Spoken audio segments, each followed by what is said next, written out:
Now at 6, we really needed some rain, but we didn't need the storms that have come along with it. I'm tracking some storms. I'll show you what to expect as we head through the evening and tomorrow. Plus, holding parents accountable for youth curfew violations, the fines the City County Council hasn't been able to agree upon, and what it might take to find some common ground. The wheels have landed here in Atlanta for Game 1 of the WNBA quarterfinals between the Fever and the Dream. I'll have a preview coming up in 13 Sports.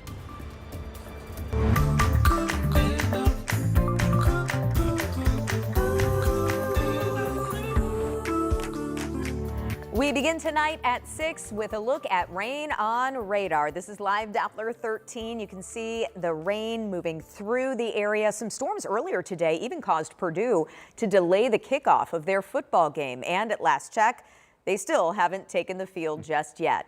But we know most places really needed the rain, Rob. So what are you seeing right now? How long is it going to last tonight? Yeah, officially at the airport for the earlier batch that came through, we had about 0.2 of an inch of rain. That's some good news. It's not going to be anything that will overall help our dry situation, but it is an improvement. Unfortunately, now we have seen a couple of these storms produce a little bit of hail, and that has led to some severe thunderstorm warnings. So here's how radar looks right now. We had one batch of rain that drifted really through the entire area. Now some clusters of thunderstorms have gotten developed, and we're watching some of these drift to the south. Let's take you farther to the west. We'll take you to Crawfordsville, where the rain is wrapping up, but there is now a severe thunderstorm warning, and this one's going to be in place until 6:15.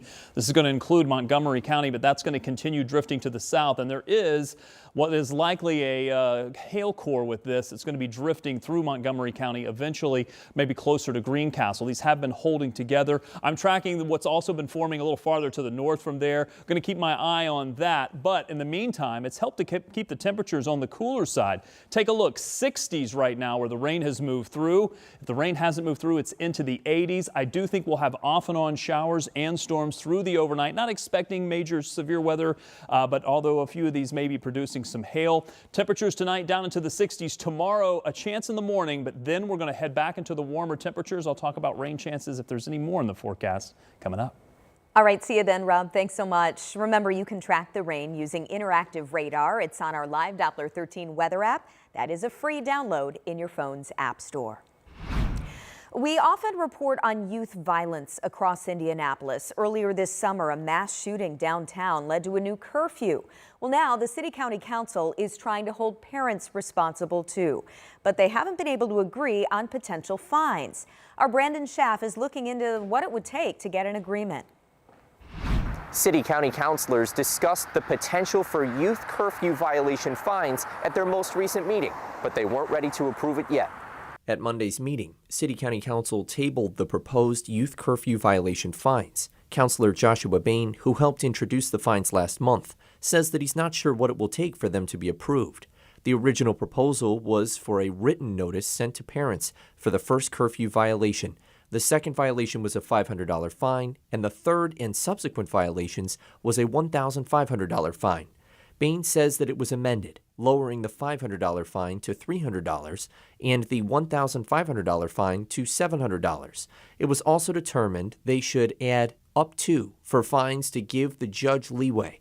Took feedback from not only the Democrats on the council, but community advocates as well, and offered plenty of amendments to it. We lowered the fine threshold on the curfew violations. Bain says they plan to continue discussions about the proposal, which attempts to address a lack of consequences for curfew violations. Brandon Schaff, 13 News. And coming up tonight at 11 o'clock, we'll hear from a community faith leader about how lowering the fine amounts could give them a better chance of getting this approved. Tonight, Metro Police are investigating two separate shootings, one of which turned deadly. Investigators say that victim came into Community Hospital East around 6 a.m. The person was in critical condition and later died at the hospital. But so far, it's unclear where the shooting happened and why. Then around 12:30 this afternoon, officers found a person shot near 62nd in Binford. That victim was injured but awake. Overnight, police say someone was critically hurt in a shooting in Lawrence. This happened near East 63rd Street and Harrison Ridge Boulevard. When officers got to the scene there around 12:30 a.m., they found a man shot in the head. He is now in critical condition at the hospital. No word yet on what led up to that gunfire. A group of local clergy members representing all faiths are trying to better help the community get the attention of lawmakers. They gathered today at the Living Word Church. That church's pastor talked about clergy's moral responsibility when it comes to cuts to programs like Medicaid. Social justice fighter Bishop William Barber II joined them. We came to talk about what must be the voice of the church.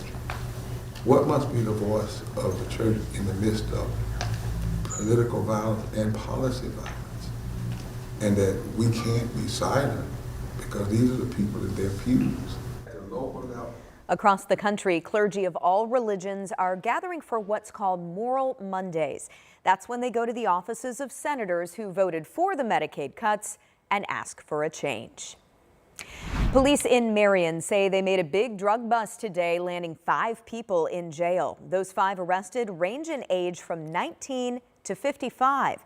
During a drug dealing investigation, police say the Gene Drug Task Force got a search warrant for a home on South Geneva Avenue near 11th Street in Marion. They seized nearly 5 pounds of meth, nearly 20 grams of marijuana, and $2,700 in cash.